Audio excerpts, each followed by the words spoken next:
মাকে কখনো তিনটি কথা বলবেন না। মনে রাখবেন, মা হচ্ছে পৃথিবীর ভিতরে এমন একজন যিনি সব সময় আপনার জন্য কাঁদেন, যিনি সব সময় আপনার কষ্ট বোঝেন। ওই মায়ের সাথে কখনো খারাপ ব্যবহার করবেন না।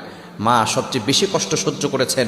আপনি যে দুনিয়াতে এসেছেন, 10 মাস মায়ের পেটে ছিলেন, কত লাতি গুতা মেরেছেন, মা কত লাতি গুতা সহ্য করেছে, আপনাকে কখনো বোঝা মনে করে নাই।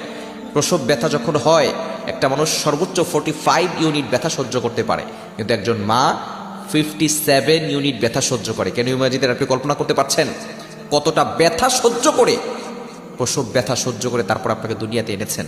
ওই মায়ের উসিলে আপনি দুনিয়াতে এসেছেন। সুতরাং মায়ের সাথে খারাপ ব্যবহার করবেন না। আল্লাহ নিজে বলে দিয়েছেন, ওয়াবিল ওয়ালিদাইনি ইহসানা, good behaviour with parents, good dealings with parents, পিতামাতার সাথে ভালো ব্যবহার করো।